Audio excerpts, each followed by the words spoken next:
Esses são os tipos, alguns dos mais comuns na época, de anúncio. Primeiro anúncio feito em São Paulo.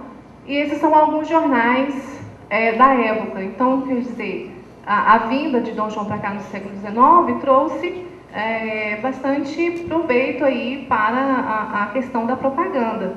Então, o jornal era a forma mais rápida de notícia naquela época, tá? Então, nós temos aí o Gazeta de Notícia, o País, a Notícia, todos do Rio de Janeiro, que alguns preservam até hoje. Inclusive, o Jornal Brasiliense, ele, depois que acabou a monarquia no Brasil, no século XX, o nosso presidente, Juscelino Kubitschek, através de Assis Chateaubriand, devido ao termo brasiliense, né, ele aderiu, ele comprou essa patente aí por causa de Brasília Brasiliense e adequou o jornal à realidade aqui do nosso país. Também nós temos o jornal, cada um ou era conservador, fazia parte a favor da monarquia, e outros eram contra totalmente as ideias do rei. Então se dividia: jornal socialista, jornal intelectual, jornal com literatura. Então cada gênero era diferente, cada jornal tinha alguma coisa diferente um do outro. Esse aqui foi o primeiro anúncio com fotografia no Brasil. Era mais ou menos assim: utilize esse produto, que é um produto francês, que você vai melhorar. Então aqui aparece no contrário: utilize que depois você vai ficar mais feio, né? Mas é porque a foto é assim mesmo. Então seria mais ou menos assim: use que você vai ficar com a pele bonita. Então é o primeiro com um produto muito comum naquela época, que era o cosmético, né? Então utilize isso aqui que você vai ficar melhor ali. Seria mais ou menos isso que dava. Século XIX para século XX, lança perfume, mas não é isso que vocês estão pensando aí, não. Lança perfume antigamente era para as festinhas, para os bailes carnavalescos, não é essas coisas que usam, não, bem diferente, tá? Era o quê? Era um brinquedo, gente, ó, um produto que os pobres utilizavam, né? Jogando a serpentina, brincando no carnaval e também fazendo merchan. Aqui, eles se vestiam de palhaço, de alguma coisa, e iam fazer o merchan aí através disso aí. Então, não era usado como muitos, né, usam aí diferentemente. Então, naquela época era apenas uma água com perfume. Ao longo do tempo, o homem foi transformando isso aí em outra coisa. Aqui é um cartão postal, que os primeiros foi feito à base do artesanato, tá? Você percebe que é a capa do jornal. Simplesmente, está vendo o rasgado? O rasgado tem um significado muito importante, que seria o êxodo rural. Então, como se diz, saímos dos primórdios, estamos na atualidade. Então, é um feedback, abertura, né? Vamos abrir para um novo tempo, um novo conhecimento. E você levaria para o seu país ou para outro lugar, como lembrança do Rio de Janeiro, com o nome dos jornais. A linha do tempo em relação à publicidade e propaganda, tá? Então, nós vamos aí com 1910, século XX, com o primeiro homem Reclame, que começou a trabalhar e fazer painéis com o nome do xarope Bromil. Posteriormente, tá? 1913, 14, porque nós historiadores, nós trabalhamos com datas. Porém, gente, datas tem um detalhe: a história não existe nenhuma que está pronta e acabada. A história, ela é uma faca de dois gumes. De repente, um historiador descobre que a fundação não foi nessa época. Então, nós trabalhamos com datas aproximadas, tá?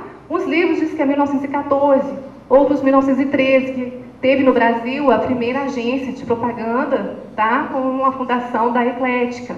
Posteriormente, veio a criação do Departamento de Propaganda, que é a General Motors do Brasil. Claro, o mundo, gente, muda.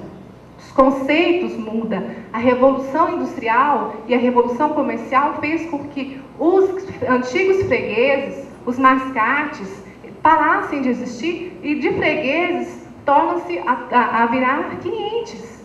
O gosto vai mudando, o capitalismo transformou o mundo e o gosto em se aderir, em adequar ao status, em proporção de questão de meio, vai mudando também. Então, vai mudando o tempo, vai mudando o gosto das pessoas.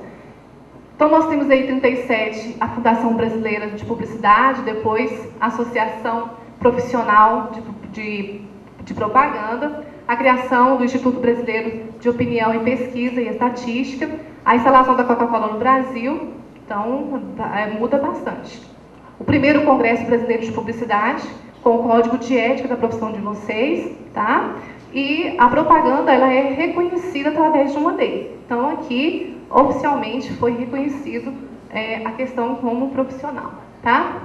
Algumas propagandas do século XX, a revista mais famosa da época, alguns anúncios ainda do século 30, e o grande pai do rádio brasileiro, né, Edgar Roquete Pinto, que automaticamente, posteriormente, nós tivemos em 31 o Repórter Esso, que vinha com a questão de propagandas simples, como xarope, remédios, produtos de alimento e assim vai.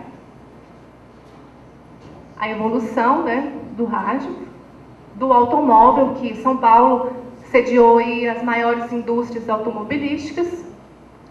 A revista, esses são anúncios da revista Cruzeiro, eu priorizei do Cruzeiro porque foi uma revista que deu o pontapé inicial. Depois foi a Manchete, no ano da década de 53 em diante. A questão da televisão, que é aí o grande veículo portador hoje, tá? Nacional e internacional, com a década de 50, com a TV Tupi, tá? Todo mundo sabe, e as nossas garotas propagandas também da época. Essas são as primeiras garotas propagandas. Década de 50 também muda bastante, os cartazes. O jornal, né, já tomou uma dimensão totalmente diferente. Ah, só um minutinho. Quem sabe quem é esse bebê? Quem foi esse bebê? Primeiro bebê da Johnson, que completou 52 anos o ano passado.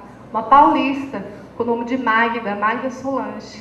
Foi o primeiro bebê. Eles foram lá na maternidade, era uma campanha enorme, eles fotografaram mais de 50 mil bebês. E aí eles acharam esse bebezinho, e aí foi esse bebê lindo aí, que ficou famoso, né? Década de 60, o marketing no futebol, o professor Leonardo vai falar sobre melhor, né, professor? Vou deixar essa responsabilidade para você.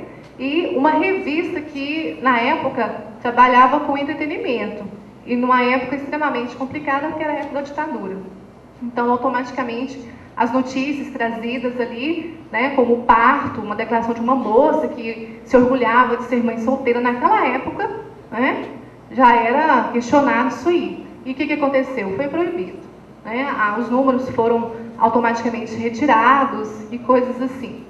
E a influência da arte na propaganda. Nós sabemos que a arte, ela foi a precursora da propaganda, da publicidade em si. Então, os primeiros pintores, por exemplo, nós vamos ver Lautrec, Henri Lautrec, que foi um dos responsáveis pela criação, ele era da família francesa aristocrática, e ele deixou o seu berço básico, né, de posses, para pintar a vida de Paris. Então, ele começou a pintar os cabarés,